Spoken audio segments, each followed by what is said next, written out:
Last night at 4:30 a.m.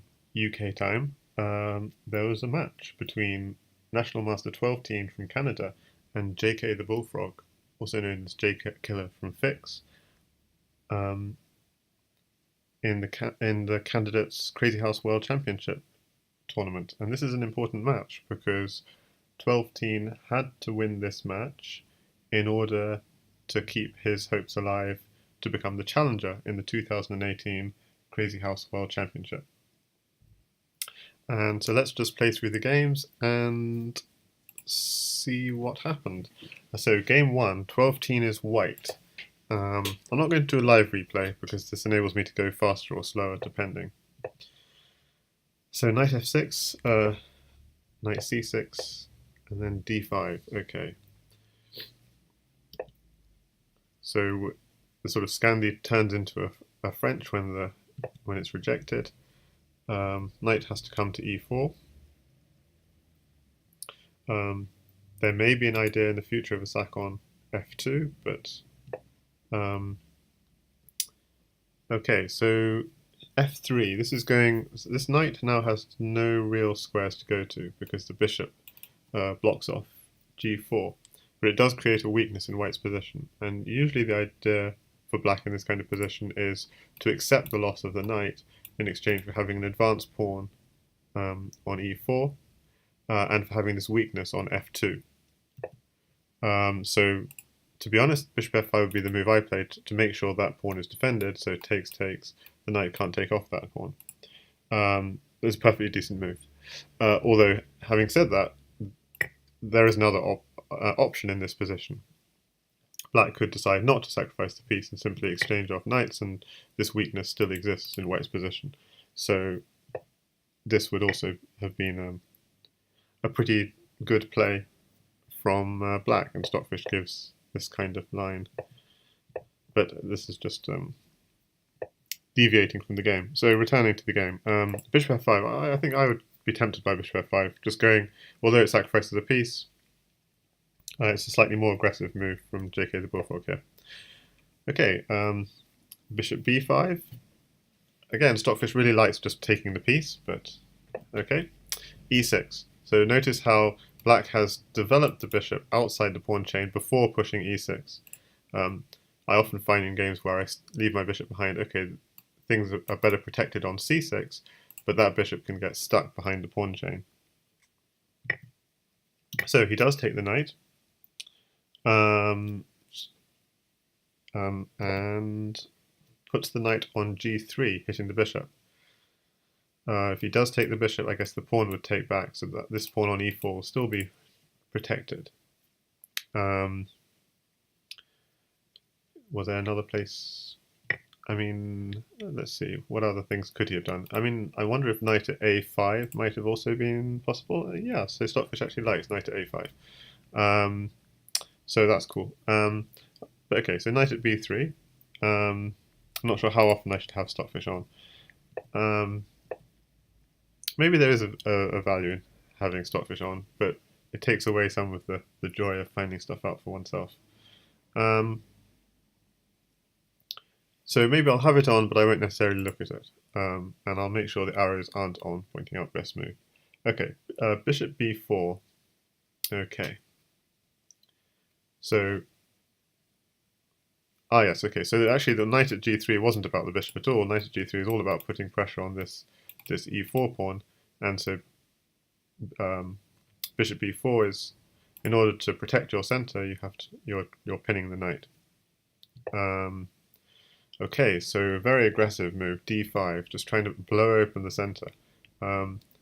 Stockfish thinks it's questionable, and I mean, my hunch is to agree, because the king is in the center of the board. This knight hasn't developed. The king has not got safe, and white is opening up the center. Even this bishop hasn't developed. This knight hasn't developed. If there were ever an exchange of queens, it's the black rook which is ready to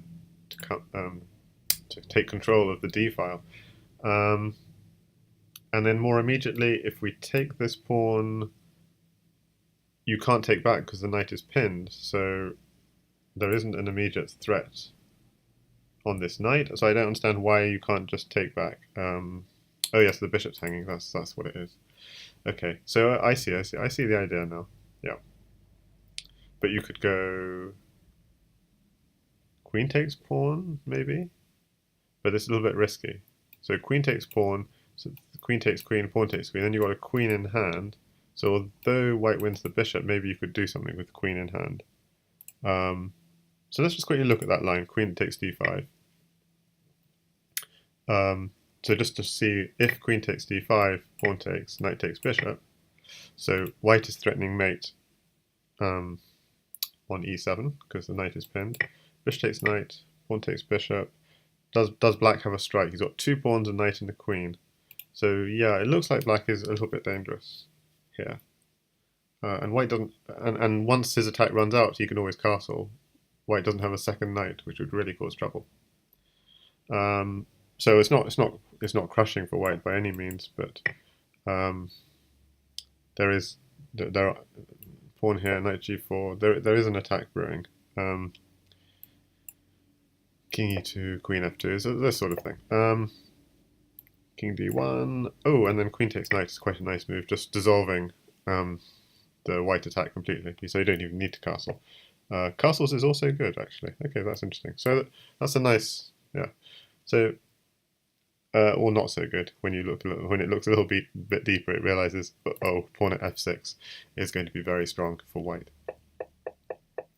So just recapping, but actually, Stockfish saw another move for black here, which is simply castle straight away. So it must believe that taking the knight is too dangerous because of queen takes queen. Not even queen takes queen. It wants bishop takes knight first, but in some order, bishop takes knight comes with check, so you can do that first, and then queen takes queen. And yeah, white has got a pawn, knight, and queen. So you could even drop the knight here and take a rook, or it's probably something better. You could bring the rooks into the attack. Yeah, that's something else you could do. Just looking at the engine, can't see an immediate. I mean, is knight at f2 particularly bad? Yeah, so it's not so good. So why can't we just grab a rook? Because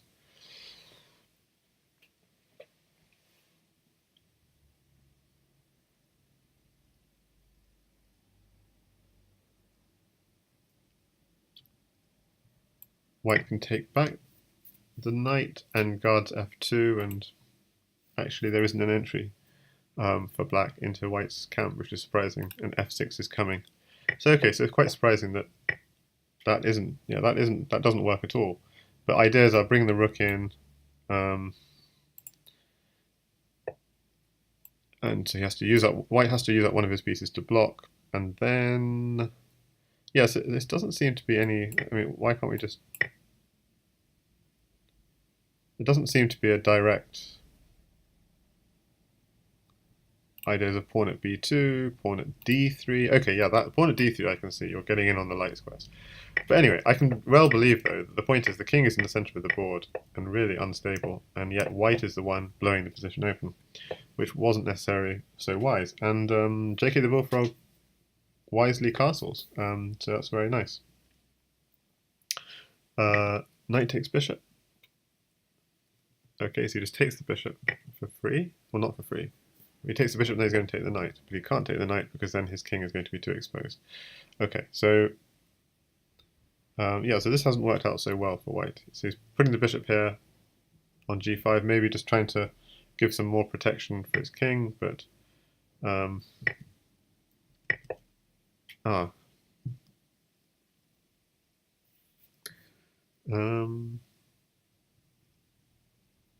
okay, so JK is giving up the queen. And what's his compensation?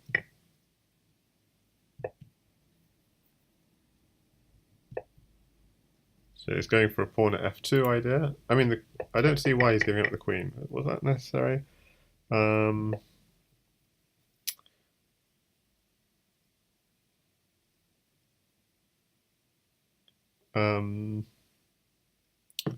Yeah, I'm not sure. But he's certainly got a nice attack going, and white has no pieces in hand. Okay, knight h3 is a nice move to defend f2. Okay,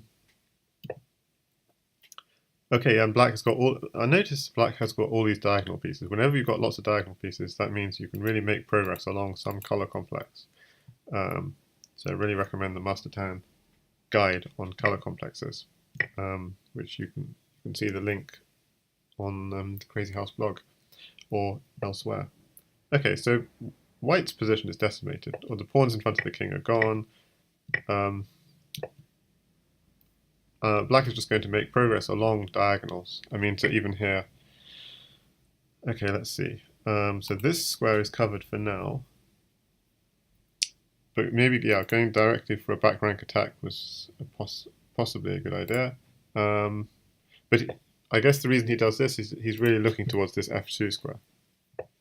It wasn't necessarily the best move, but because white could have taken on g2 or just put a pawn blocker on f2. Although if he'd had done that, there is still rook at e1 coming, I imagine. Rook at e1, and but then king can still take g2. So yeah, the pawn on g2 is not protected. So this just winding back a second. So you drop the pawn here, takes the pawn, takes the rook, takes back. Okay, so puts pressure here. He does do rook at e1, but for some reason TwelveTeen doesn't take the pawn on g2. Which seems strange, because that maybe he was afraid if bishop takes knight, you don't have to take back this bishop. You can now defend, because if you took back the bishop, I can see how that knight would be lethal. But there's no need to take back. So anyway, he goes for this, and it's giving up a lot of material. Finally, that knight's taken. Okay. Now pawn at g2. So what's the idea of pawn at g2? Because the pawn can be taken.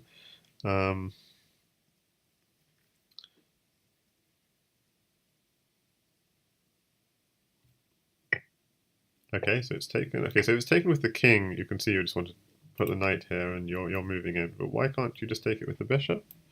Bishop at g2. Maybe is there any back rank attack? Oh, there's also. Oh, I see. The bishop is guarding e2. So there's a fork between the queen and the king. That's why it forces king takes g2, or else leaving the pawn there. Okay, so the knight's going to come in.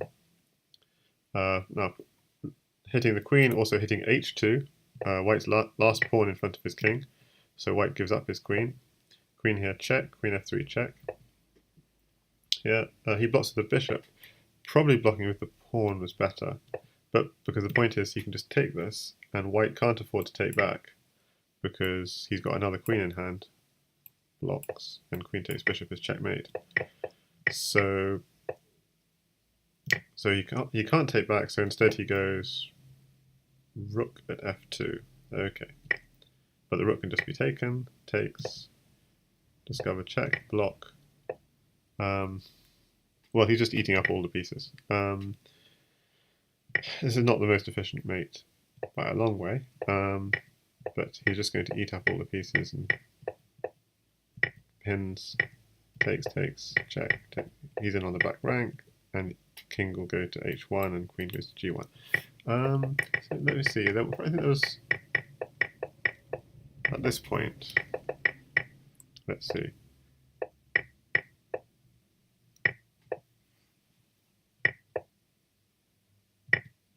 So instead of taking the bishop, that's a very natural thing to do. Taking this bishop was actually pretty nasty, because it threatens queen takes h2 checkmate, and if you take the queen, you have another queen to go queen takes h2 checkmate. So that was the clean way of winning this game, was queen takes bishop. But as we saw, just check. He then sees that queen takes bishop is mating, because if you take the queen, you could drop a rook here, knight here, takes, and then a queen here, and so it is mate eventually. So he can't take the queen, so white just taking all the pieces, and it's very safe. But the rook is pinned, so it can't take the queen, takes, gets in on the back rank, and then finishes it off. Okay, so there we go. That's game one. So a win from JK the Bullfrog, pretty much. So if I look at the engine would say This was the critical mistake in the game, and after that, white had no hope in this game. I mean, it was positionally a very bad idea to open up the center when he didn't have he wasn't developed enough and couldn't get his king safe, and that cost him. Okay, game two. Game two is here. Okay, so we're looking from the point of view of TwelveTeen in this series. So TwelveTeen was black in this game and playing this a6 b5 stuff. And I guess, yeah, that's the point of a6 b5, is that pawn can be really harass the knight on f3. And so the idea of a6 b5 is, although you're advancing pawns on the side of the board, you're actually trying to undermine the center, because obviously in chess you always want to control the center. So even when you're advancing pawns on the side, your real aim is on the center, but you're just going about it in a rather slower way. This is so again, we're just going to advance these pawns because we're targeting the center. Okay, and we're targeting e4 in particular, but okay, I was thinking just advance, but both are good, probably. No, so e5, oh, okay, e5 is not so good, I've just been completely blind. Yes, this is actually quite a strong bishop. So this bishop, yes, quite a common idea. You want, because the bishop is on this diagonal and not this diagonal, it's quite a common idea that you can actually develop the knight to here without being worried about it coming under threat from this bishop. And because your knight can develop to here, it means you can also play f3, and as we see here, and build a little bit of a pawn chain against this bishop. Because if you don't do that, then you need some other pieces to block the bishop just coming in on your king side. Otherwise this bishop can be a very annoying and powerful piece. So he blocks the diagonal, and of course e6 to immediately undermine it. Takes. Okay, so he's threatening e5, which is going to come. The threat is completely ignored. So yeah, Stockfish recommends knight c6 to actually deal with that threat, but okay. Knight takes pawn. Okay, so it's a free pawn, but it's actually, yeah, that's actually quite nice. It's not a free pawn, because the idea is if you take this rook, there's going to be knight at f3 check, picking up the bishop. That's a nice idea. So you just won a piece for a pawn by doing that. So knight f4, rook takes d3, because he doesn't want to waste a tempo withdrawing the rook. If he withdraws the rook, then it's white's move, and white can do something with his new move. By doing rook takes d3, although you're sacrificing the rook for a piece, well, rooks are worth around the same as minor pieces in Crazyhouse, but it also means that after white has recaptured, it's then black's move. So black maintains a little bit of initiative with this move, so it's a nice move. C takes d3. So the question is, what should black do now with his initiative? And Stockfish would say develop is good. Well, let's see what Stockfish says. Develop is good, and for a moment it liked pawn at c2, and that was the move actually played, but then after deeper thought it doesn't like it so much. So what's the idea of pawn at c2?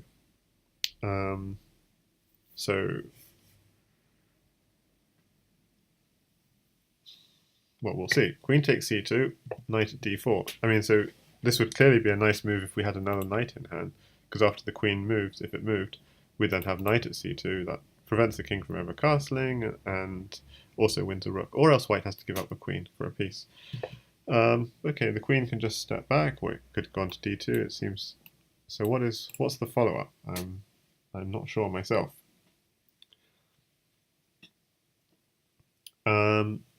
And the follow-up we saw was bishop at e5.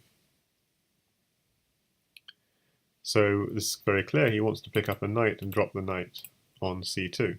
But he's not going to necessarily have time because white will castle before that, but that's the idea. And yeah, Stockfish comes up with a very interesting suggestion here. Knight takes e4. So you're threatening a pawn drop on d2. If you just take the queen, we have a pawn drop on d2. And who is winning this is very unclear to me, because you can afford to take the queen because e7 is covered. There isn't an immediate mate threat. And computer suggest stuff like rook at h8 or queen at h8. Anyway, so check. Yeah, maybe a draw. Just if king f1, knight king f1, knight d2 check. Potentially a draw, and the king can never. So this is a potentially drawing line. And white might not want to go to any other square because otherwise there will be mating ideas with the queen in hand. So okay, that was a crazy idea, but you don't have to take the queen. You could take the knight. But then if you take the knight, then the queen takes the bishop. Okay, so that's the idea of this knight takes e4. So it's a nice idea in this position. Knight takes e4 with the idea of pawn at d2. The reason it works in this position is because e7 is covered. So when white takes the queen, you've got time to take the white queen as well, and you're not about to get mated immediately. It's only a drawing line, but it's better apparently than what black did in the game, which was bishop at e5. So bishop at e5, yeah, so you are threatening. I'm wondering about just castling in this position. Although you will be losing a knight. Ah, yes, this is why you can't castle. You'll be losing this knight, and the knight drops on e2. So the castling is really not a good idea. JK found a much better move, which is pawn at g6. You take the knight, but he's beginning an attack on your king. So he's afraid if you take this, queen takes bishop. The queen is staring down at your king. It's not nothing completely immediate, but you're winning a knight next, and then that knight will be dropping with check and so on. So white would have really nice initiative. But having said that, black would also have knight c2 in that position coming. So I'm not entirely clear. So knight c2, king e2. Maybe you can't afford to ever take the rook on h1 because of the threat to your king. I mean, you could even, if you were to do something like knight takes a1, yeah, what I'm worried about is bishop takes knight, pawn takes, and then some kind of mating attack here. And indeed, yeah, Stockfish actually calls mate in this position. Bishop at h5, pawn at g6, bishop takes g6, king takes g6, pawn at f5, and there are not enough pieces around black's king defending, and you have 3 pawns, a knight, a bishop, a rook, and then the queen bearing down on that black king. So pawn takes pawn is dangerous, and TwelveTeen respected it, running to d7, and this is a very nice move because you can see the king is going to run to c8, and it's difficult to see how white will continue the attack unless you can get some kind of diagonal piece penetrating through e6, and e6 is protected, so yeah, it's not clear. Maybe a rook at e8? No, that doesn't work. But it was just an idea. So if you did do something like rook at e8 here, what would oh, of course your queen is hanging in this position. That's a slight problem. But black doesn't want to take the queen because rook takes queen will come with check. Okay, I'm very confused here. I am black in this position. What would I do? So Stockfish says I'm winning, but I'm not seeing why.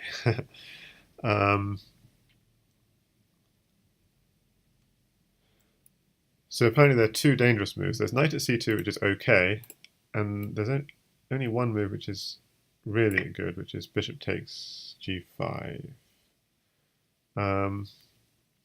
Because bishop takes queen, I'm guessing there's rook takes queen, king takes, bishop takes knight check. Now white will have a pawn, a knight, and a queen in hand, and I can see why that would be dangerous with the queen landing on e8. So you do take the bishop, so the knight remains as a defender, and white could take the queen, but the white king is actually safe on d8 because the knight is defending. So just one variation would be queen takes bishop. So does black have anything here? Oh, he does. Okay, so something rather nice and complex. Knight at f3 check, dropping a knight on f3. You pick up the queen, and your king all the while is safe, defending everything. So that's very nice. That's really nice and really complicated why that rook at e8 doesn't quite work. Okay, so bishop takes bishop. You wouldn't even take the queen. Apparently this is played, but then the same idea happens. So yeah, this is really... Okay, so that was my idea for white, but white doesn't have to play that. White could just play bishop takes bishop, and actually this is okay for white. So how did we get here again? So we've got a nice attack on the king. We've run away, and I was thinking we could continue the attack with rook at e8. And it almost works, but black has just one resource, bishop takes g5. And although you have queen takes g5, then black has this knight forking the king and the queen. So really quite pretty.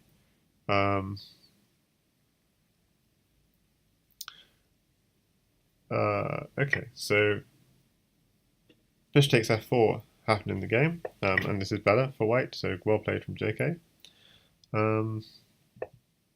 And black develops. So he's just also creating a little route for his king, which is nice.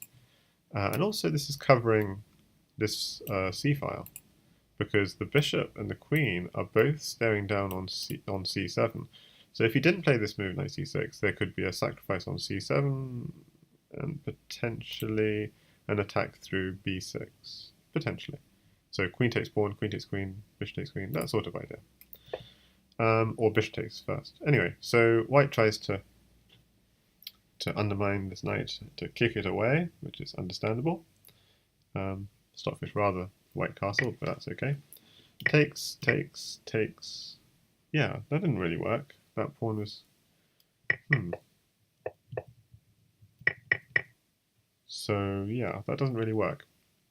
Then white made probably the mistake... So that was a tiny mistake. Probably then the mistake of the game from bishop at h3. Yeah, this is what I was saying. If you want to stop this king escaping, you need to get a bishop on this diagonal.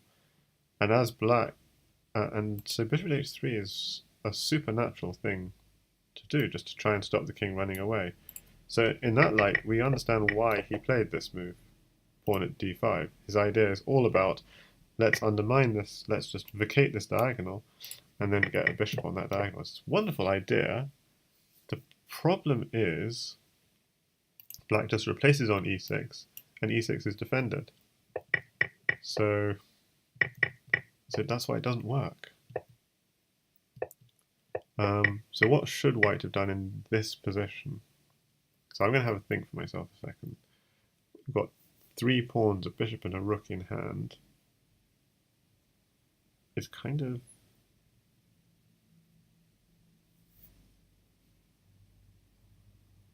I'm still thinking of this rook at e8 type ideas as potentially something. But no, they might not work because queen could actually just take and then the rook takes with the check on the king. I don't like that idea. And then the other thing I'm thinking is I would love to dislocate this this knight, as we saw, because that knight is such a pain. And the other thing I'm thinking is we can't castle because the knight is coming in, forking our king and queen. So I think we have to leave our king in the center, and we have to try and put pressure on e6 somehow. I really don't know how to do that. So let's have a look. There's only one good move, and it's at e6 immediately. This is the one move that keeps white in it. Well, with a nice advantage. And why can't we just take this pawn on e6? This is what's... I see. Because when you do that, now suddenly e8 doesn't come with check. Queen takes e8, rook takes, doesn't come with check, and therefore doesn't come with initiative. So bishop at e8 is the move. But and just to see, why not rook at e8, just as a test? Because then black can go knight d takes f4, and yeah, those knights are a little bit scary. And white can't castle, and this e-file is open again. So instead, there's not enough initiative. Attacking the queen is not... So attacking the queen is like the second most forcing thing you can do, but the most forcing thing you can do is a check. So hi there, chess player 1909. Thanks for the 2 bits. We're enjoying looking at these games from between two of the best Crazyhouse players. TwelveTeen, I'm looking from his perspective, is black, and JKtheBullfrog is white. So yeah, this is a nice move. Why not just run? Because then bishop takes knight, you're winning a free piece. So this is actually a really nice idea. This pawn at e6, the simple idea of pawn at e6 is simply blocking up the e file so that when you play on e8, you have initiative. And if he doesn't take it, you're winning a piece here. And again, he doesn't have a direct attack on you because you've blocked off this e file. And you need to block off the e file because you don't want to castle because of this e2 idea. So not that. Don't want to do that. E6, knight takes e6, bishop at e8. So actually you should take it. So then you take it again and get a queen, say. Rook takes, and rook at f7. Well, you can just block that perfectly safely. Okay, so it's still not clear what's happening, but you could do something like this: takes, and block again. So what else would black do? That seems... it's not takes. You take this one. Okay, so I misplayed it for white. So okay, so it is really tricky actually to play it accurately as white. But white, in theory, had a slight advantage, but it's just very hard to play the right moves, as we saw. And what JK tried to do is this idea on e6 is to try and open up this diagonal, and that stops the king running. So it's a lovely idea, but yeah, had to be more direct on e6 apparently. Okay, so he's trying to undermine the knight because the knight is the protector of e6, which is quite sensible. And knight e2. He's also going for this knight. Okay, but he should have gone for this knight. Is what. Because this knight is the protector of e6. But probably the reason he didn't is he was afraid of... I was thinking just knight c takes d4, and then you've still got an attack on the queen. You don't really want to take the queen here, because then white is in very good shape. He can take this knight, this pawn is pinned. So he took the wrong knight, did JK. And now there's a mate threat on d2. And this knight hasn't been dislocated, so it's just going to come and take back, and this is going to be crushing. Check, the king can just run to safety, white takes back the queen, bishop takes c6, knight takes. Yeah, but black is safe, and actually in this position, black had mate. So, going to have to try and hide away. There you go. So this little puzzle for anyone watching. How did TwelveTeen mate in this position? Now, this happened at 4 AM last night, so I'm just going to have a look at the chat. Game over. Is this CWC? Because this is wild. I thought there wasn't a match scheduled for today. No, there wasn't. It was scheduled about midnight or 1 AM. So I was fast asleep. This looks like some new theory. We'll ignore Duplat's house comment.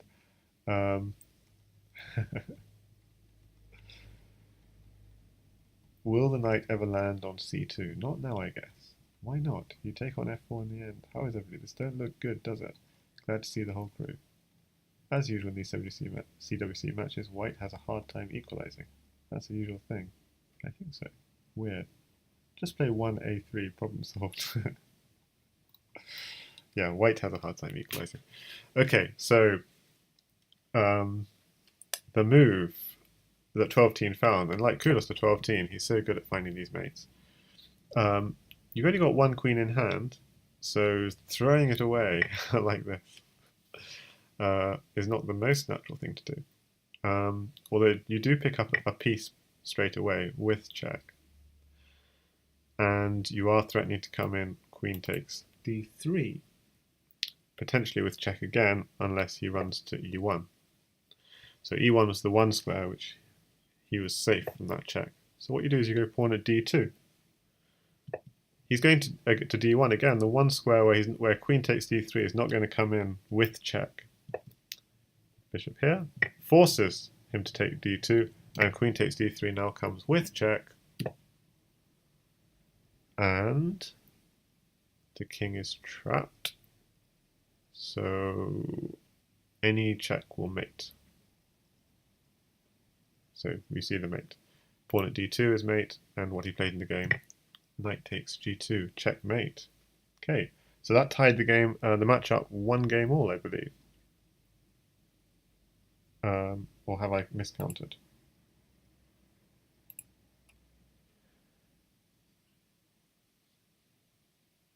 Yes, that tied the match up 1 game all. So let's go on to game 3. Quite a nice mating sequence. Again, we're looking from the perspective of TwelveTeen, who's white in this game. And we're following the same line as we saw earlier in game 1, except that white's been smart here and not played f3, because otherwise black might have probably just gone for knight takes knight, and there's this weakness in the kingside that is probably not so good for white. Goes instead for bishop b5, it's a good move. e6. Now, yeah, so e6, yeah, it's okay, although the bishop, remember, is now going to be stuck behind your pawn chain, so something to be a little wary of playing stuff like e6. Bishop e7, Stockfish prefers bishop d7, just blocking off this pin, but castles. f5. So,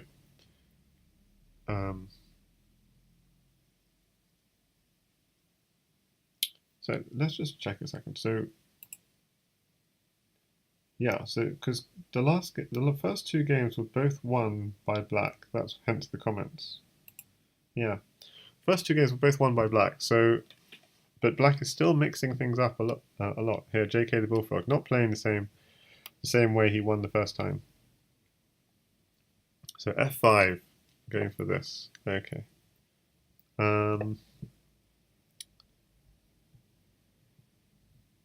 So what should white do here? So knight takes knight was one possibility, but then you do have this very advanced pawn, and if black gets more pawns, he's then dropping a pawn on f3. So you can see why this is the idea of f5. It really supports an incursion into white's camp. So if I were white in this position, I would be very wary about giving up too many diagonals, and very wary about protecting these light squares. And so I guess that's the idea of f3. He's trying to I don't understand Stockfish's move. So Stockfish says just do this, and yeah, I guess he wants to himself sack himself maybe on here and put pressure on f6 at some point. But he's got to be really wary about giving up any diagonals. And look, white just gives up a diagonal in the Stockfish variation. So I'm okay, and I guess he's going to put a bishop on e5, which is the idea, or not. But bishop d5 is decent. Why is it not there? Okay, he wants to go knight on e5. So why not bishop on e5? Let's just see. Oh, because yeah, the bishop d5 doesn't work because of this pin. So black would simply have knight at f3 check and pick up the bishop. Okay, so that's just, yeah, it's very dangerous. So knight at e5 at least. Yeah, I don't know. I really, so Stockfish says I like white here. I don't like white here at all. So I'm very bad at assessing the position sometimes. No, I think he did the right thing. f3 looks good. Don't agree with Stockfish, to be honest. So f3, the knight drops back. Okay, he exchanges a knight for a bishop, and he's going to drop the knight on h5. Okay, that's a nice plan. Bishop's a good defender, and defends g7. And knight f7. Okay, well, where else could the knight go? Okay, he does knight f7. So Stockfish doesn't like that at all. It thinks you just maintain position.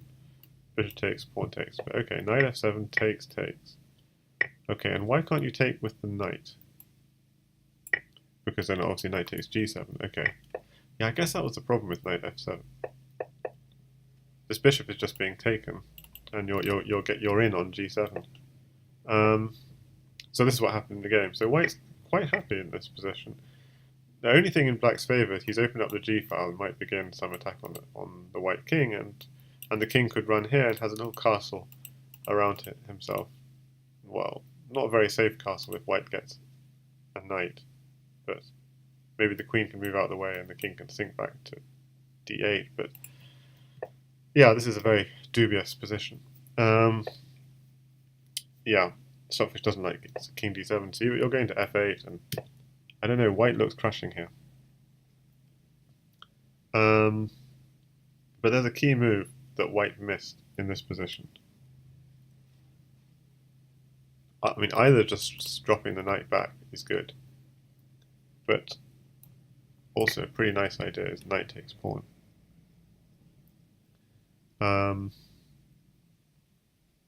So I mean, the point is, if you take this knight, you're picking up a bishop and dropping the bishop on f6, and you're really in on black's dark squares. So black basically has to recapture. But now you have that pawn in hand, you can drop back, and pawn at g7 is a serious threat. Rook g8 looks natural, so let's just play it. Rook g8. Now, should we go on f6 or g7?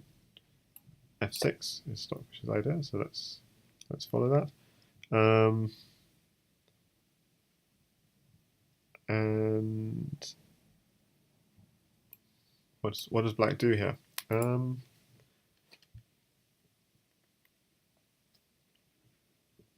I mean, black doesn't look completely busted, but it's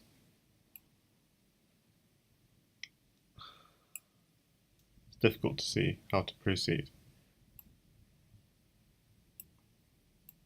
I mean, it suggests bishop at h8, for example, is a nice idea. Or bishop takes pawn, pawn takes, and then bishop at h8. It doesn't seem to make that much progress because white can just take the bishop he won and put it on e5. That doesn't feel right. Bishop b4. Suppose you just run your bishop away. What's going to come next? You just try and exchange it. Yeah, I'm not sure. But you're going to try and pick up diagonals and make progress into black's position, and Stockfish really likes this for black. Okay, but he didn't play this key move, knight takes pawn. Knight takes pawn, really important move in this position. Instead going straight in for bishop at f6, and I think, yeah, you just take. White doesn't have that key pawn in hand he needs, so even here, knight takes d5 is good, although it doesn't quite work because black has time to do a bit of attacking and then defend on this square. Okay, bishop here takes the rook, but now, okay, so now in this position,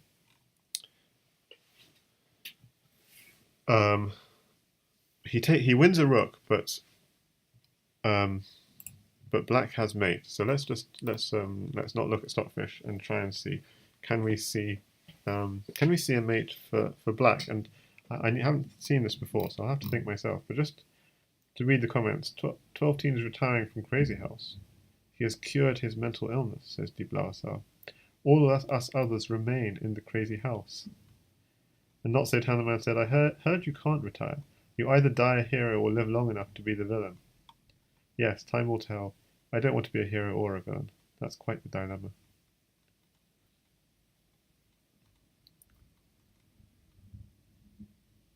And Not So Tan the Man says, here endeth 12teen. And Di Blauser, again, H-bar's theory holds. Black is... White is trying his best to equalize. Okay, so black has mate here. Okay, and I did see something about bishop at e3 being a good first move. Okay, so let's see. Bishop at e3. The h-file is blocked. So we either block the rook or we lift up the rook to give our king a little bit of leeway. We definitely don't want to do that because otherwise the queen could take the rook, and that just looks ugly. The king might go into the corner, but yeah, this just can't be good because the queen could just step. Huh. I'm not quite seeing it all the way.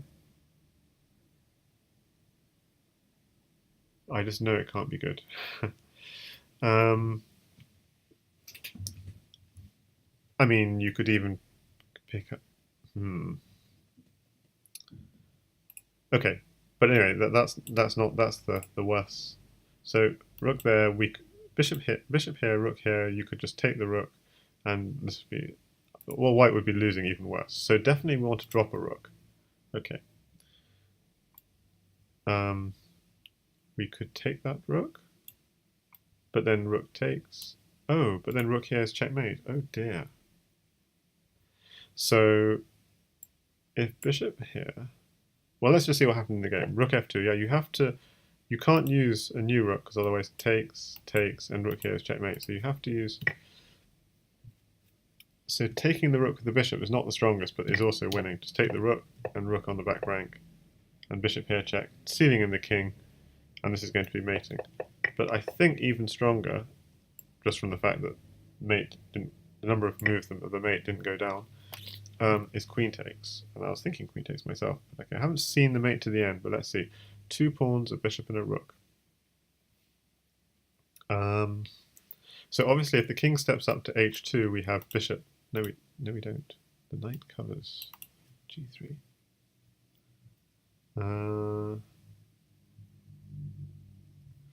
If you only had one thing on the back rank, we could just clear the back rank with a rook on the back rank takes. So rook on the back takes, and now we still have a queen in hand. Okay, so we could always go rook here, and if he blocks, go pawn here, step back, takes, and he blocks, take again. Okay, so stepping up to h2 is suicide. So you'd have to go to h1. Oh, I think I see it. Maybe rook at h3 will work. Because then, if you were to take it, we can go pawn here, check, king here, and then promote to a queen, double check, with queen here coming checkmate, after he steps up to h3. So I think that will work. So rook at h3. Yeah, I think this will work. So rook at h3. So you can't take it, because it's mating, so you'd have to block with the rook. But if he blocks with the rook, I mean, this may not be the sweetest mate though, but takes, rook here, check, blocks.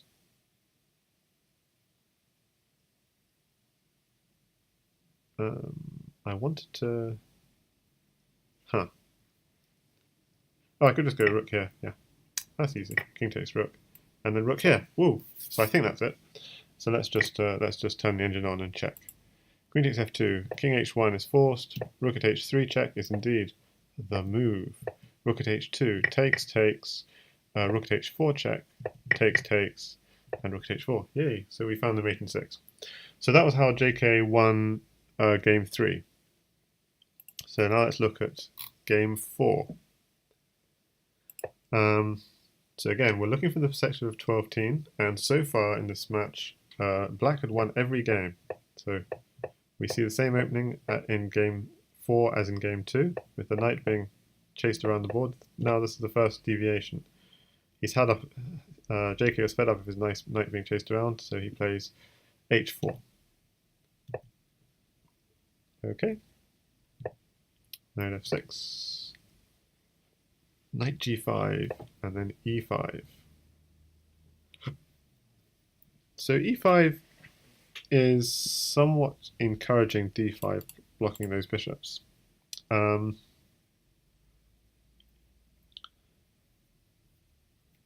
the computer doesn't like it for a different reason, and that is that there's knight takes f7, forking the queen and the rook, and it doesn't sufficiently protect white's light squares. So let's just have a look why this is so bad. You've got bishop c4 check. You have to block. If you step back, if you step up, pawn at f5 check, king h7, queen takes h5, knight takes queen. Let's have a look at that. I mean, this is not the variation, but pawn at f5 check, king here, queen takes pawn. You just got a pawn. That's all you need. So although you take the queen, you have the pawn to mate with. Okay. And of course, no one's going to step up. So that's the first rule in Crazyhouse. If you can step down, step down. If you're not getting mated immediately. So what's the problem with, say, stepping down to d7 or something? Oh, that's also mate. Ouch. Ouch. That's painful. So this is why it's so dangerous. So maybe you can't step down so easily. Yeah, this is the thing. You can't step down. You can't step down because of pawn at f7 and knight is coming in to c5, and that blocks off those two squares. So this is, yeah, this is, whew. You have to block. You can either block with the pawn or with the knight, but basically you have to block. And the problem with that is that's giving white potentially extra pieces to take. Bishop takes e6 potentially, or this is even more powerful apparently. You're getting so many pieces, and this is probably almost mating already. Knight takes d8. Yeah, it's calling mating 11 for white. So there was a crush here for white. If you realize that knight takes f7 immediately was winning. But that was missed. So he goes for bishop c4 first, sort of the slower approach. D5, he has to try and block off this dangerous. But actually even this is really hard to defend. Queen e7 apparently is, and just giving your king an escape route is just supposed to be the best defense. The danger with this, just like in the first game, is TwelveTeen is kind of opening up the center when he's not developed enough. And I think he's going to pay for it, and we'll see. Takes, now he takes. Okay, so all these ideas that we saw earlier. Okay, queen takes knight, so he must think a knight is mating. If black just took back the queen, so can we see the mate? Why is a knight mating? Well, he did take back the queen, so we're still looking for what? Okay, knight here.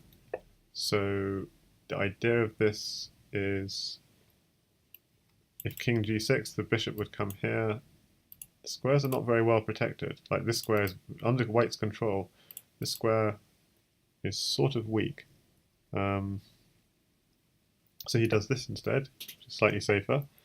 But the problem with this is now you got check. Okay, so you're forced onto d3. Oh dear. Yeah, so apparently that wasn't the best move from white. So better was just simply dropping back knight f3, check, king h7, bishop to d3, with all these squares under pretty good control from white. Not perfect control. But for example, if pawn at g6, you have bishop takes g6, you've just got one pawn in hand, and that's enough to mate, because knight e5 check covers this square. The bishop covers this square, and when the king drops back, h7 is covered by a pawn. So actually the only defense here is actually g6, just giving your king just a little square to run to. So after bishop takes g6, you don't want to take that, because otherwise you get mated in exactly the same way. King takes bishop, knight to e5. If you now step back to g7, it doesn't work, because you've got knight f5 check. Ouch. And when you go to h7, pawn at g6. This is a nice pattern. These knights, two knights control this sort of pattern of squares. And then these pawns are then filling in the holes that the knights don't control. So these pawns and the squares they protect are kind of, so it's a huge net, huge area these white pieces are controlling. So actually the only defense in this situation is to sidestep immediately, because then if knight f5, then we now have king takes g6 and we're safe. If we did king takes g6 immediately, we have this knight here. So if we sidestep knight here check, king g6, knight here, suddenly this square is not controlled. We can keep on going, knight takes here. Suddenly we can take this one as well next. Because the knight wasn't back on g3 controlling this square, so we could just take it. So move order is important. You could just sidestep, bishop would have to drop back. Okay, so white's then got a really nice attack, but it's not quite mate. So what actually happened in the game? King h6. Okay, so he did this move, knight f5, which, yeah, the problem with this is king g6, and the king is now attacking the knight. So bishop drops back, and now he can actually defend a little bit. Queen takes d5, knight takes f6. And there's a critical move here for black. He had to do something like queen e5 check, and then take this knight with either the king, say, or queen takes e6 check, defends, and king takes. And so the computer gives the line at g6, takes the knight here, just runs, and sees this as a draw because the king would never want to run here because otherwise, well, why not? Because, well, it can do, but I think black is quite happy with the draw, and yeah. And white has no other options, or else black might be winning because black's got so much material and white has got nothing in hand. Yeah. So what if black tries to run away? Bishop here, king here, bishop here, king here. Knight f takes d4. So attacking the queen. So we drop the queen back. Yeah. I guess the king's in the open, so maybe black does have some chances here, or maybe white can just keep on checking somehow. Knight to f5. So it's really unclear. But anyway, it really required. So king takes f6 is apparently a mistake and puts white back in control. So really, it needed queen takes e6 check, and then king takes f6 or king takes f7. But taking f6 first means now you can't take e6 with the king because of a knight here check. So you're running with the king.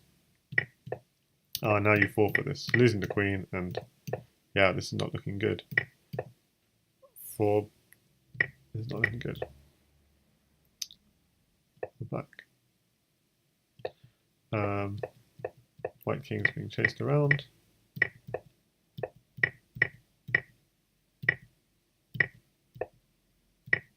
Okay, so white has a pawn, a bishop, and a queen to mate with. Let's just pause a second, see if we see a mate.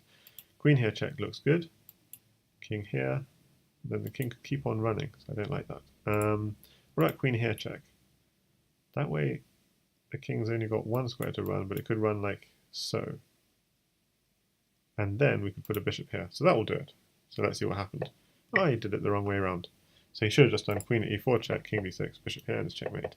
But anyway, this is also going to be mating. It just requires an extra move. Cool. So that was, I'm losing count. We've had 4 games so far, is it? Yes, 4 games, and the score up to now was 3 games to 1 to JK the Bullfrog, because with that last game, JK, who was white, actually won. So he was on a 3-1 lead after 4 games.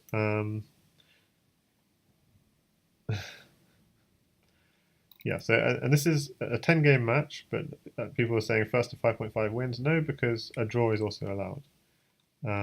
So, okay, let's look at game 5. Again, we're looking from TwelveTeen's perspective. And we're seeing the same opening as we saw before, so we can just rush through the opening. And we're kind of seeing an improvement from TwelveTeen, because he's not playing the f3 move. And yeah, I think f3 is good if your knight is not on c3, because otherwise the knight can just exchange. And there are a lot of weaknesses on b2 and f2. But probably, I mean, this is just a general idea. It's not in specific lines. Of course, it's fine. And then this idea f5, which Stockfish does not like at all. But we saw JK the Bullfrog win with white 2 games ago, so we're going to see if TwelveTeen could do better this time. Go straight in with knight takes g7 and knight takes knight. And I think the key idea 2 games ago was picking up that extra pawn to actually punish black. But we're going to pick up the knight, and yeah, I think this game, yeah, TwelveTeen is doing a much better job at breaking through these dark squares. Already the black king is looking quite undefended. This is quite a lovely move. Just if you take the bishop, I'm just going to go knight here, check and pick up your queen. All the while I'm just really nicely defended at the back. He takes the knight instead, it takes the queen. Oh, this is just beautiful. Takes, knight here. You can't take it because queen at g2 is checkmate. So you have to run for your life. You can't go here either because of queen here, queen takes pawn, checkmate. So he runs. Okay, queen here, check, takes. Bishop takes pawn, check, sacking the pawn. Just taking all black's pieces. And if we had a pawn, it would be mate, so it's kind of slightly frustrating. What do we do? But actually, hang on a second. I see a mate. Queen takes rook, king takes, knight here, and then rook g8 checkmate. I see. We see. We see the same mate. Okay, wonderful. So that was game 5. Nice play from TwelveTeen to bring it to 2 games to 3. So JK the Bullfrog's still in the lead. Game 6. E4. Okay, so we see a little bit of a change up here from TwelveTeen because he lost the game 2 games ago with his a6 b5 repertoire. So he's changing it up, going for the kind of very, what I say, like you keep all your pieces in the first 3 rows, just create no positional holes, try and keep a very compact setup. Okay.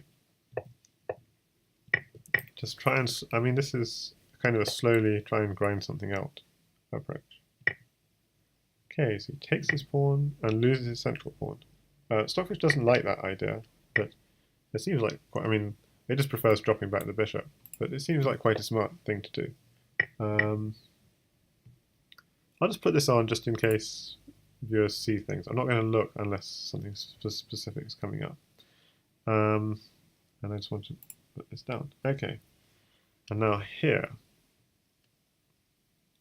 TwelveTeen decides to give up his queen for 2 pieces. The thing is, yeah, they have a very nice move here, TwelveTeen, just simply this. If the knight moves, again, attacking the knight and the bishop at the same time. So black is kind of doing okay here. Okay, so he can move again, but you just attack again, bishop. So kind of this is how the game could have gone, a little bit slower. Yeah, and then you take the knight. So that would be another way of exchanging your queen for 2 pieces. Okay, it's just an interesting variation. It's not necessarily better. But Stockfish says it is better. Stockfish doesn't like queen takes e3, although it creates a weakness on b2. Knight takes bishop. So this looks quite nice. Doesn't look bad at all for black, but really Stockfish really does prefer the other line. I mean, just to see, in the other line, at the end of it, it's really hardly a difference at all. So I'm not quite sure why it was so keen. Oh, I see. There's a trick. There's a trick in this position for white. And that is, don't let your bishop get taken on d5. Your bishop's going to get taken anyway. Go desperado. That was bad. JK missed that. I missed it. Just obvious idea. Just it's going to get taken anyway. Create a nice big hole in black's king. Yeah, and white is dominating in this position. Yeah, bishop at d5. Trying to defend the weakness, but okay. So he just accepted the inevitable. Okay, so white is now white's only got a queen in hand, so maybe he's just trying to build up an attack, maybe build like a pawn chain into the black king. So it's quite a sensible idea. So it's actually quite level now because white didn't see that bishop takes idea. So yeah, he's doing exactly as I said, just trying to build that pawn chain into. He's so keen on the pawn, he's even going to give up a rook for those pawns. Really, that's how keen he is on pawns. Okay, so he can't quite mate because the knight is still guarding g7. So he goes for a knight, and knight's really dangerous if you can get knight f6, queen h7 ideas. Although having said that, the black knight is defending. At g6, at g3 rather, quite pretty move from black. I mean, the idea is he's going to either go at h2 himself, or if he takes, try and do something like at f2.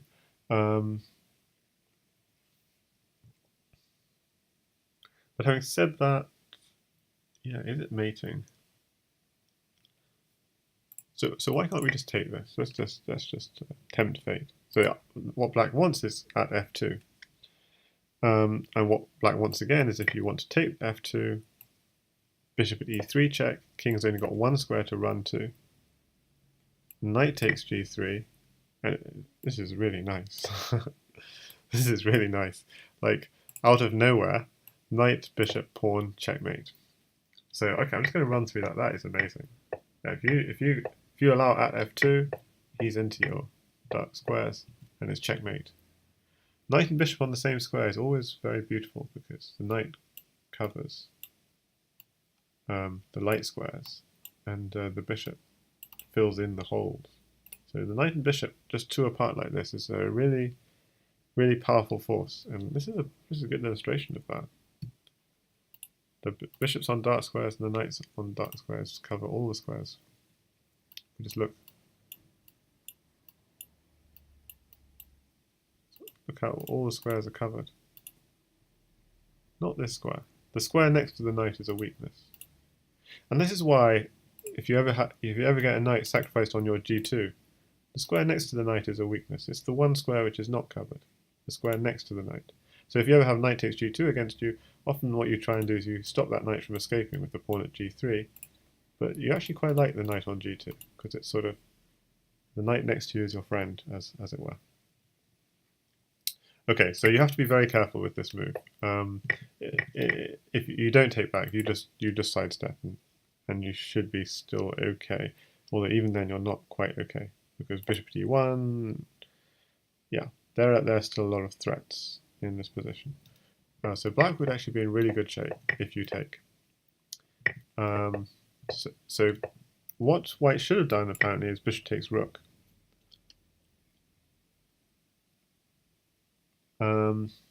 And the idea is if black takes, you then sidestep.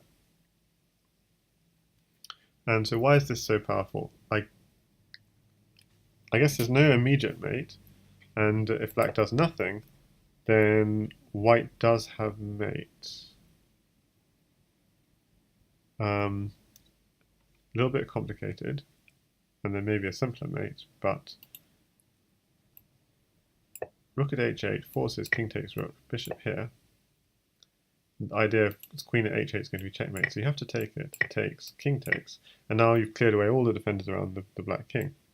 So queen at h6, king has to drop back, the only square, and we just need to find a haha. So this is defended, but e7 is not, so this is checkmate. So that's why it's a threat. So in this line, you'd have to put a bishop on h8, for example, to defend. This rook at h8 drop, and also defend, yeah. And so white could continue rook at e8, and yeah, this is still very interesting, like who's winning this. Quite sharp, actually. Knight takes f8, rook takes f8, rook takes bishop is now a huge threat in the position. So, yeah. Black might try and go on a counterattack. It's very uncertain. Rook at f1 is suggesting. The idea being queen at f1 and then knight g3 checks. This is a really pretty idea. King h1 and knight takes queen check. Winning the queen with check, so that's obviously dangerous. But there's still no mate for black, so actually white would be winning in this scenario. But anyway, what white did in fact was queen e2, which seems sensible. So if pawn takes pawn, you go queen takes pawn. The problem is that the queen can be hit. And so the queen ends up sacrificing itself.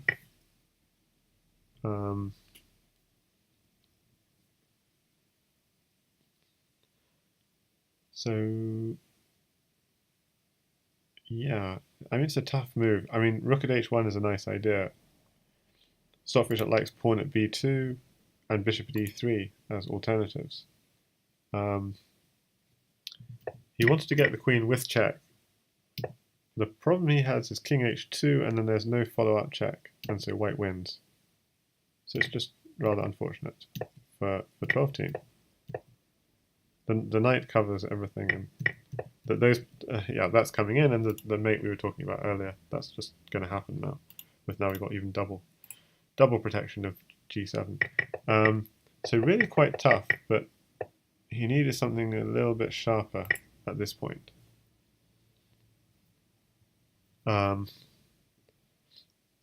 Maybe bishop e3, pawn at f2, pawn at b2.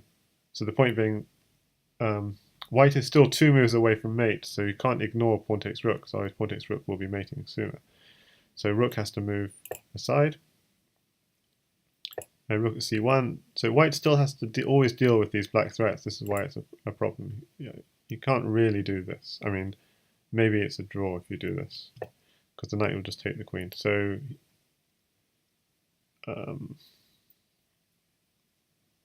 if you just do knight at d1 again, how does black continue the threats?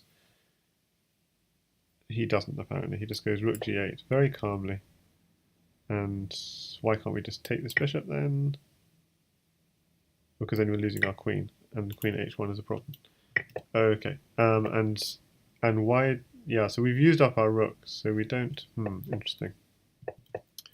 Because rook at h1 seems like a really nice idea. We're picking up the queen with check. It's really pretty. The problem is you can just take it, or you can go king h2, and there's no follow-up, and it's black's attack is coming in. And the other thing is when you take the queen, that knight was such a crucial defender, so you're losing your defense. So yeah, really unfortunate in a way that game for TwelveTeen. And in terms of the match, it put him 2-4 down in the match, going into game 7.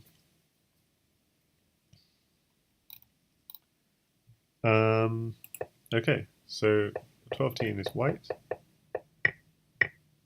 going for a Scotch game.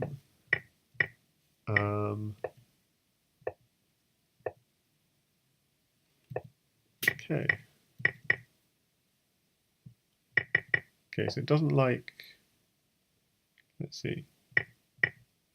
Bishop takes c6 is not. It thinks just castle. Get out of there as quickly as possible. But okay, this happened instead. Knight h4, black going on the attack. Castles at f3. So I'd say g3, knight g6. Trying to clear away that pawn.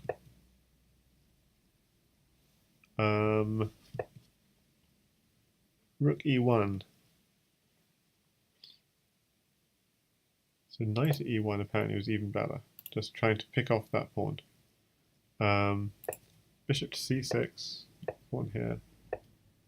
Try to exploit. Right. Seems sensible, but Stockfish is really not liking this game. H takes g4. H takes g4. I mean, it seems like a nice idea. You're just going to try and open up the H file. What's wrong with that? It wants. Yeah, sorry, it doesn't like white doing that for sure. Yeah.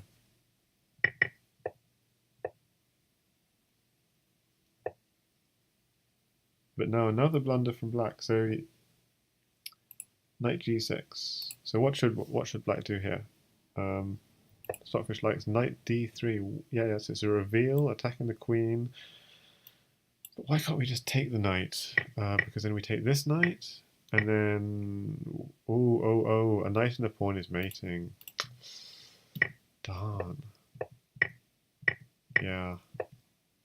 Okay, that's true.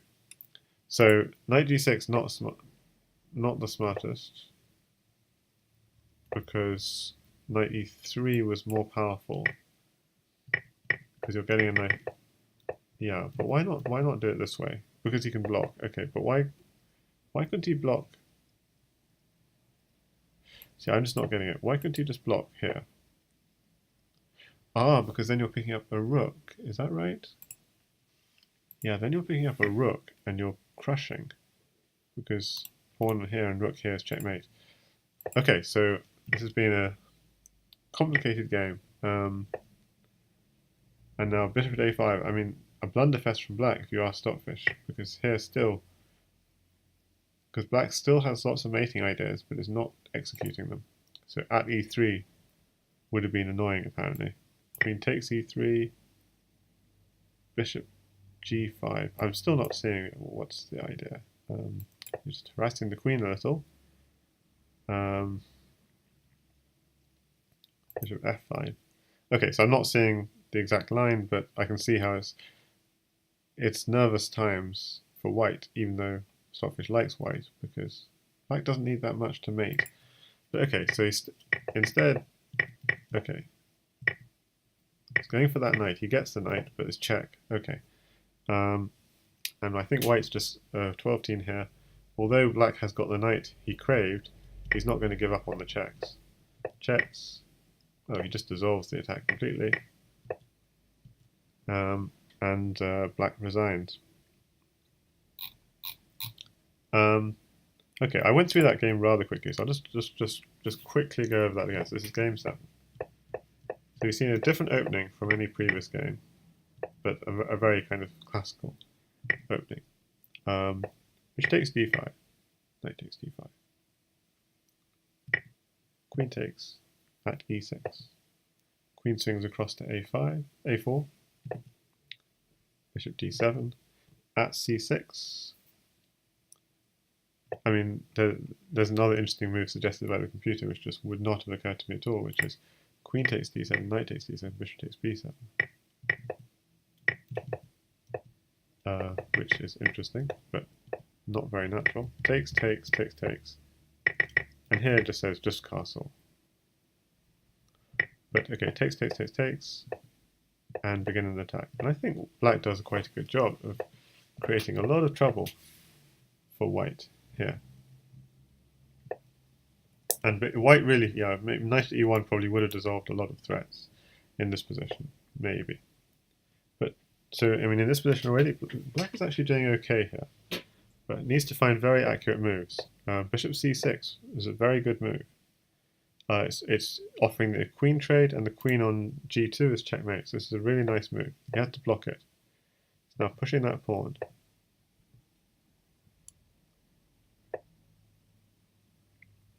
And in this position,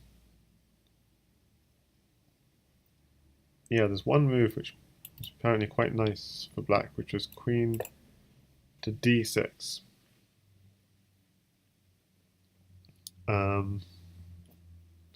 So what's the threat? I mean, if I just do a boring move like knight here, what are you going to do? Queen to c5. Just targeting f2. Okay. And yeah, that probably is a problem. So I just go knight takes f3. That seems sensible. Knight takes f3. Bishop takes knight. We're actually just giving up the queen to try and dissolve the attack. But black is in control. And if you ever exchange queens, yeah, f2 is a problem. You could defend the queen, but there could even just be a queen swap. If queen drops here, takes, takes, threatening mate again, takes. There could be other mates. So yeah, it's a little bit of a problem. So if knight takes pawn, knight takes knight, bishop takes knight, queen takes queen. Yeah, so black just gets a material edge. But actually what happened in the game is bishop f6, which looks like a very good move. But what white should have played is bishop f4. Now why can't we do our knight e6 kind of ideas then? Because then we got queen takes d3. Then why can't we just now take bishop takes here? Because queen takes c3. Okay, we haven't opened up h3 yet, so this isn't a threat yet. Okay, yeah. So really, I think h takes. Yeah, I think this is a real bad mistake from white. White wasn't punished for this mistake, but it opens up this square. It opens up the h file, and yeah, and queen e3. So white was almost punished for this, but it required just maybe a very accurate play around here. So probably this is the critical point in the game. Moves like knight d3 here. So you're going either for a rook or a knight. It's like, give me rook or knight, and yeah, that would have been quite nasty. And the other quite nasty idea was queen d6. Potentially, that would have also been nasty. The problem with this is you're only getting a bishop for your efforts, and a bishop's not enough, and your king is under attack in the meantime. And you're getting mated. So queen takes d7 is coming. Queen takes rook is check. You could block it, I guess, but you're just picking up the queen. White only has a pawn in hand, so white is just finished. So 3 games to go. We're now on game 8, and TwelveTeen has closed the gap to 3 games to 4. So 3 games to 4, still 1 game behind. And he goes back to the old opening, which he lost 4 games ago, although he won before that. He won the first time, but he just lost the second one. Okay, I'm going far too quickly, so let's just start again. Okay, so again, he harasses this knight, and we see this he stops the knight from being harassed.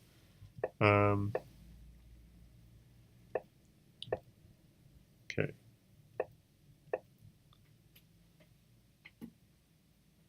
So yeah, now we're seeing e5. Notice how in previous games we saw the idea of d5 blocking off this bishop. And notice how black, instead of going for e5, as in the last time when he lost, he's gone for e6, and this puts greater control on the light squares, and so he's going for a light square attack.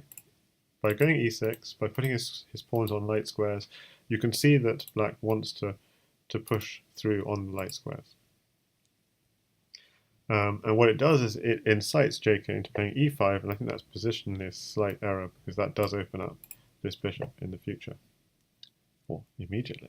Bishop takes e7, queen d2. So it's also giving black another bishop with which to attack.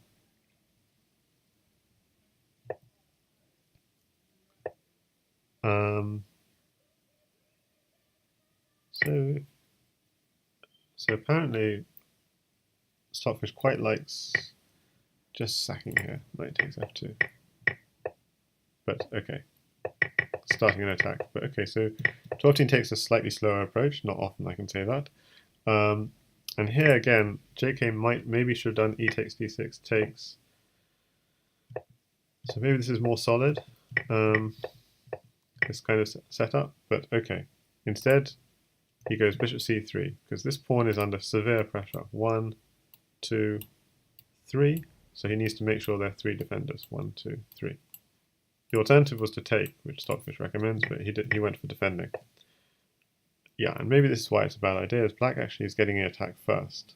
Pawn here, check. King steps aside. Pawn at f6. Okay, so takes f2, king e2, queen runs. He's not even exchanging the pawns. Okay, let's just turn Stockfish on. So g takes f6 is fine for a second, but yeah, it is okay to exchange pawns. But he doesn't do it. He does it now, and he blocks off the file to stop any tricks. It improves his king safety, because it means his king can always take now on d7. Okay, so his queen's under attack, and he's hoping to run the king to safety, I think. Queen takes queen, pawn takes queen. So white gets to make the move first, but now white's king is in trouble. King takes d7 he plays. Actually, it turns out he could go straight away for a mating idea. With bishop at c4 check, knight here check, knight takes bishop. Just moving in. Knight at e2 check, king b1, knight takes knight checkmate. And in this position, he doesn't have any blockers. So if he blocks the queen, you're winning the queen with check, and then you're coming in on e3. So that's why there's not much else you can do. So you're winning the bishop, and you're placing it. You could promote first. It makes no difference. But yeah. Okay, but he went just for king safety first, but also this is a way of defending h8, and then he moves in with his king and is going to take a lot of pieces. So here, why can't white just take the bishop? Because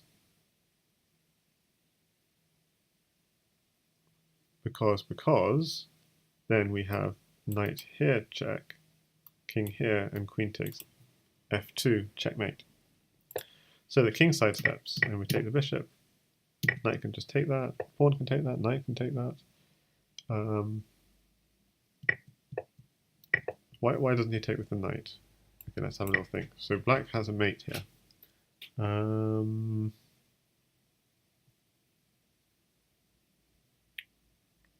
Okay, I'm thinking back rank. Yeah, I'm thinking back rank. Just back rank him. Here, takes. You can block. We drop a knight here, and drop another knight in here.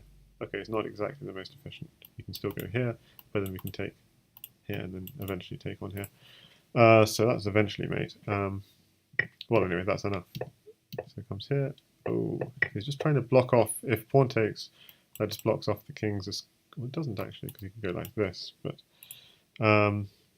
then we have knight at b4, and then the knight would cover the escape route on h2 and cover f2, and so he runs out of squares. So this is stronger, and once you draw the king out, you then check it, and by checking it, you're then effectively sealing off that square.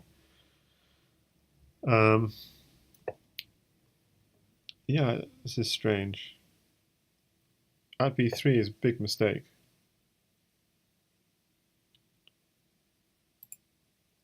So knight b4 check is powerful because bishop takes b4, queen. Bishop e4 check, and he's got nowhere for his king to go if he steps back. Here, pawn at c2 is checkmate. If he blocks, we have queen takes c3, king c1, queen here, checkmate. And why can't we just go queen here? It's a little bit tricky. King c1. We're making life a little bit tricky for ourselves if we do that, because the knight is covering and the bishop is covering. He's checking squares and we're kind of out of pieces. So we still do have a mate, but we're just making life rather tricky for ourselves. We'd have to do this and actually sack our queen again to be able to bring our pieces back into the attack, bring a knight into the attack. So yeah, so he definitely not the most efficient. Here at a4 was nice, because then if king c2, we do have queen here, and we still have the knight in hand. King c1 and knight e2 checkmate. And if he eats that pawn, then we have probably knight at, I think knight at, I'm thinking knight c5 will work now. King a3 and knight here. Is that mate? Yes, it's mate. So yeah, the three knights. Okay, but he played knight here check, which actually is a little bit risky, because now he really needs to just sacrifice this knight and bring this bishop in to complete the checkmate. Instead he does this, which it would be mate if he takes the pawn, because queen d3, king c1, knight takes b3 is checkmate. But king b1 is also checkmate, because you just go queen d3, queen takes c2 checkmate. But he actually had a move here, king d1, and if you go queen d3 now, there's simply rook at d2, and suddenly black is getting quite embarrassed. So that was a big mistake from TwelveTeen, but a big mistake from JK not capitalizing on it in game 8. And that could have been critical in the match, because with that game, so what actually happened? He goes to b1 and just checkmate. With that game, TwelveTeen equalizes 4-4, and so people are saying in the chat, white is sneaking away,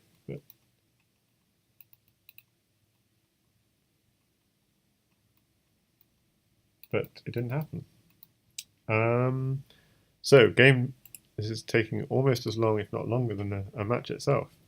So 4-4, very exciting times. Most important game of the match, as Jan Lee would say now. Game 9, when it's 4-4.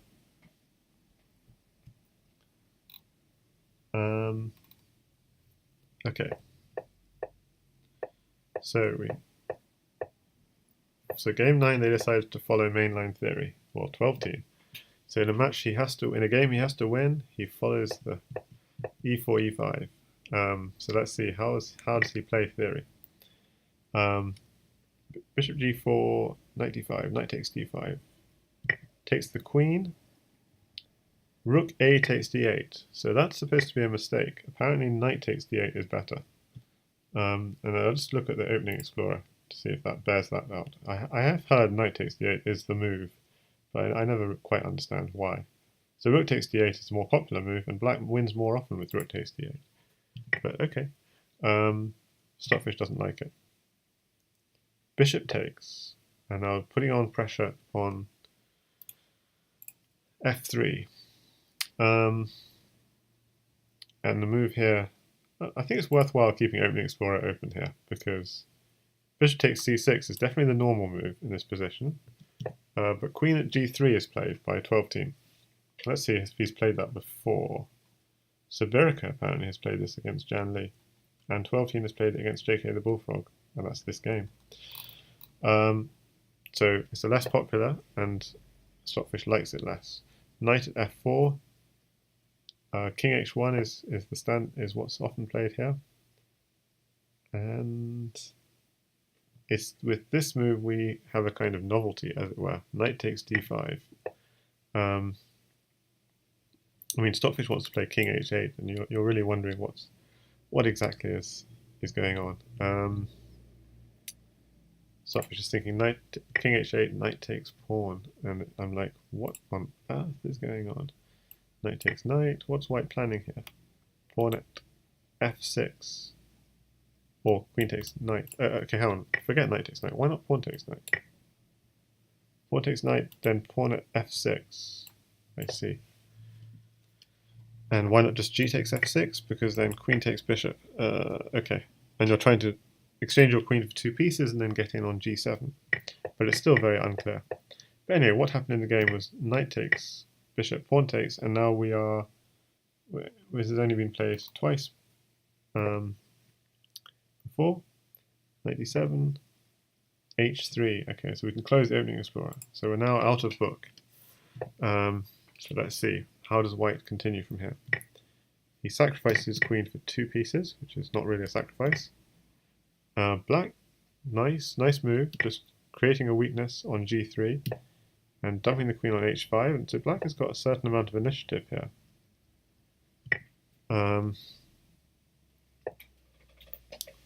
So, okay, but the move I did not see at all is knight at e7 check, with the idea that if king h8, you're going to go knight at g6 check, potentially winning the rook unless you take that knight. And if king h7, we want to go bishop at g6, but what we do is we prepare it by going, we could go bishop at g6 immediately, or we go knight at e6. So some really strange ideas exist in this position. Or we could go knight at f6 is the other idea. Knight at f6, g takes f6, and then bishop at g6. The idea being that if you take, I take back, and white actually has mate here, because if he steps back, pawn at g7, king takes, knight at e6 now, so e6 has been cleared, the f pawn has been cleared out of the way. Push g7, push, promote to knight with check. We're kind of mated here with rook at h7, so we have to kind of give up our rook, but now we've given up a lot of pieces. King to g7, now rook to h7 is coming, king has to step back, that has to take the knight, I guess, and rook at g8 is checkmate. Okay, so that was, so knight at e7 is really strong here, but TwelveTeen opted just to clear away this bishop, so it clears away a lot of the danger. Then bishop at g3, going for a more defensive option, even gives up his queen, really just defending. And then he plays knight at e7, and he's going to play all these ideas just a little bit later, on his own terms. Takes the queen, and checkmates. Okay, so game 9 won with proto-theory, as it were. Very sort of theoretical sort of lines, but theoretical kind of ideas in the e4, e5. But not pure book, certainly. Or it's possible they'd prepared some of these ideas, but okay. So game 10. Game 10. So at this point, TwelveTeen is now from 2-4 down, has taken a 5-4 lead, and this is the last game, regardless of the result. So let's see how it goes. TwelveTeen is black. He goes back. Played all but one game as black in this very singular opening. And JKtheBullfrog goes for a new move here. Knight takes h5. Let's see. Has this ever been played before? Yeah, it's been played by JKtheBullfrog against TwelveTeen, by Chewy the Chewer against TwelveTeen, and by John Stuckey against Little Plotkin, and by Barry Boswick also. So it's been played a few times. Bishop takes pawn. Yes, this is the problem with knight to h5. You're grabbing an h pawn, opening up the opponent's rook, while losing your central pawn. So, yeah, I'm not sure. Like positionally, that seems like a bad idea. But having said that, you are replacing the pawn right in the center. So maybe the only negative is you no longer have the pawn in hand and your h file is open. So bishop g5 seems fine. It suggests just actually sacking your knight on that pawn. But knight c6, it thinks black should just grab the knight, but and here again it thinks just grab this pawn. Like, what? That was the whole idea. Why did white not grab the knight? Because now white can just grab this pawn. Oh, okay. He can grab the pawn, but it's the old thing of if you grab the pawn, you're losing your central pawn. But I see. This is probably you actually start a really nice attack though. So yeah, you just even sack your pieces for pawns just to continue this attack. So yeah, this is a nice idea. You're giving up your central pawn, but you're starting a really nice attack on g6. Okay, but instead he goes e5, and again that's a slight positional error from JK because he is opening up that bishop file. Knight takes d4, knight takes knight, pawn takes knight, pawn takes pawn. The reason for taking this way is both to open up the rook, but also to make it easier for the queen to come in and protect g2. Bishop c5, pinning the knight to the king. Stockfish is so aggressive, it just wants to go on the attack.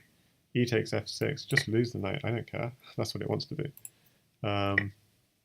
It's like, if I lose the knight, yeah, then play pawn e3. I mean, so okay, super aggressive from Stockfish, but it's not clear it's better. Takes, takes, takes. Okay, so I feel white's doing quite nicely here. Rook takes h3, g2. So this bishop is quite nasty. But he's doing an effective job of blocking up the file, and now white is in control of this diagonal. Because he controls, yeah. Exchange, and the point is he can't replace. So this is a real problem. Exchanging seems like a bad idea. Bishop d4, apparently rook f2 was the best move in this position. Bishop d4, less good, but still okay. But rook here, and black apparently doesn't have the pieces to attack, and is getting attacked a lot. So this is crashing for white. But with this move, black is okay, but it's very important that black doesn't take this bishop. So instead, take here, queen takes, and somehow solidify. Okay, is it possible to solidify? Like, I was thinking, okay, so this doesn't work, does it? If you just go something like this just doesn't, oh, you're losing your rook anyway, so it's just, I'm thinking of positional things and my rook is hanging. So you desperado with your rook, and then you go knight at g4 check. Suppose we try and avoid, oh, then bishop takes e4 comes with check, but then he could just take back. But then we've got rook at h2 check, pawn at f2. So this is actually mate in 5. Let's see if we can see it. Rook at h2, king here, pawn at f2, queen takes, rook here, king takes, knight takes queen. Okay, so we can see how this is mating. Or actually there's knight at h3 check as well. Yeah, rook at h1 doesn't work because the bishop could take the rook. So let's just play through that line. Look, this is why I thought it's so important to control this bishop file, but actually there are other issues as well white has to be careful of. So rook here, king here, pawn here, queen takes pawn, knight at h3 check. So king f1 is forced. Okay, let's not look and try and... we got rook takes queen. Okay, this is easy. Rook takes queen, king here, and queen here, checkmate. Okay. Yes. I had not noticed the bishop was covering, otherwise I was thinking of ideas like rook h1, but actually king g2 would work anyway. Yeah, so knight h3 is the important thing. King here, rook takes queen. But okay, winding back just a little. King g1 is stronger anyway. Pawn at h2, king g2. And so white might be okay here. Knight at e3 check is a problem though. But maybe the queen's not falling with check, so you can just about survive. Bishop takes knight, knight takes bishop. King doesn't want to take this pawn, or the queen falls with check, so the king hides away here. So this is just some crazy line, potential line. Okay, rook here. So if king takes pawn, that's not good because the queen is falling with check. But if you're losing the queen anyway, that's also not good because, well, this is covered, but yeah, apparently queen takes g1 is getting mated, and so actually you have to lose the queen with check, which is really bad news. But okay, so apparently this is really dangerous for white. So something's gone wrong at some point in this line.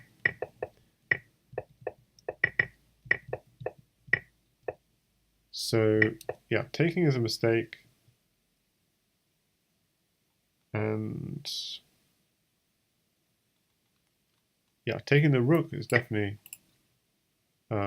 better, and then rook takes h2, and then there's still some chances. Yeah,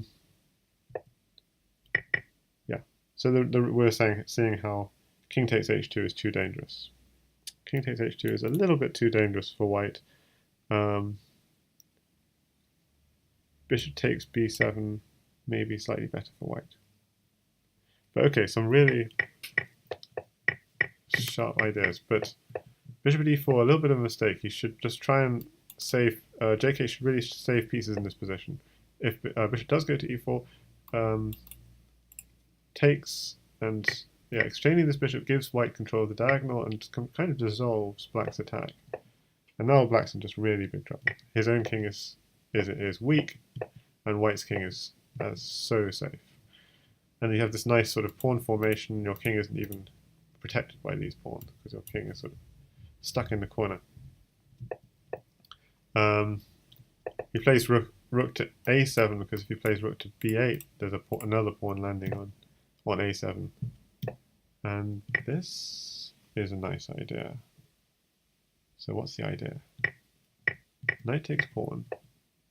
Ah, so the queen was defending e7. So this is a really nice idea. Just distract the queen and go here. And now, oh yeah, this is just mating. Bishop takes pawn. Queen comes in. All these pieces coming in. Pawn is coming to g6. Takes. And it's checkmate. No squares left for the king. He blocks. Pawn at h6. Takes is checkmate. So really nice game from JK to finish. Yeah. And that means the match is tied at 5 games all. And unfortunately for TwelveTeen, that means he is unable to catch GSVC.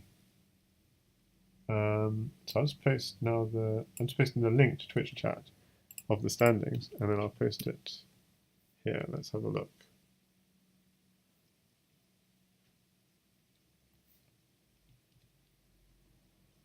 So hopefully that's visible. So we see Opperwesen with 2 matches to go on 7 points out of 9. JKtheBullfrog just now drawing 5-5 with TwelveTeen just earlier today.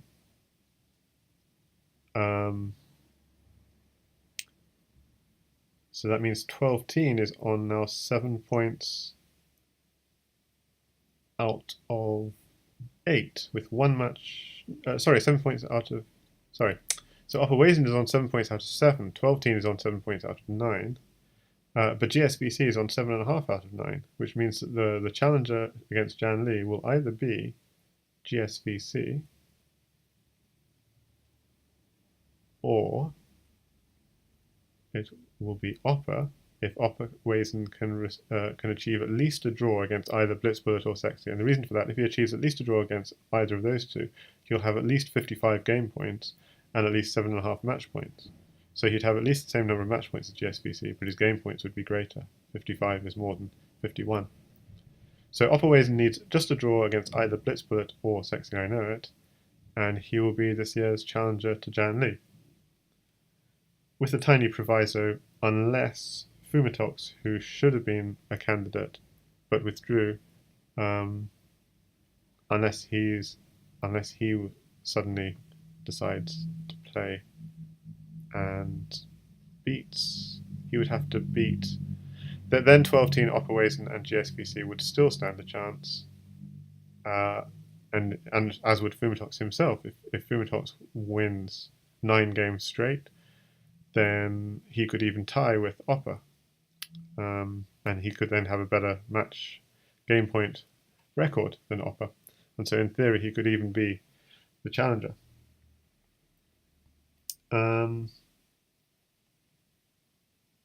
But as it stands, it looks like that was a very crucial game because it looks like TwelveTeen won't have a chance to catch GSVC. He's half a point behind and he's finished all his matches.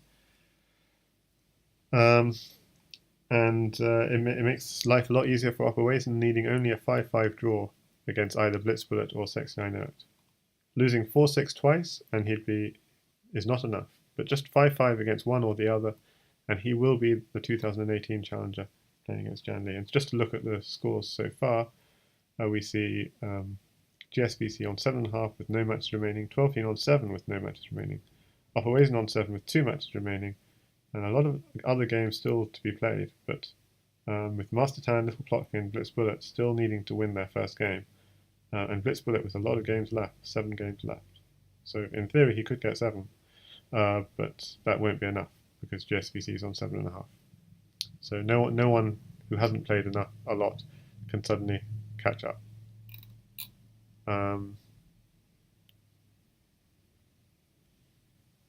Yeah, okay. So thanks for watching, everyone. I think they were quite exciting games. I should also share the link to the blogspot, just in case anyone's interested, where there'll be lots of updates about the Crazyhouse World Championship. So this is the blogspot. And if you click on Crazyhouse World Championship, you'll get all the links you need. So first of all, you can click on Join the House Chess Variants Discord server. You'll see the calendar of upcoming matches and the link to the calendar here. Team up calendar, upcoming matches is the link. You can see the current standings, the page I was just looking at, current standings. You can see all the streams of this year's Crazyhouse World Championship here at the bottom, the playlist of all the matches, and you can see recap posts of all the rounds, of all the earlier rounds in the Crazyhouse World Championship. If you go to the playlist, you can subscribe to all the people who are doing videos. So you want to click on Crazyhouse World Championship here, and maybe view full playlist. And I'll just put the YouTube link in the comments, just so you know where to subscribe. And you can see I've got a new subscriber, so thanks Hendrik de Groot for subscribing.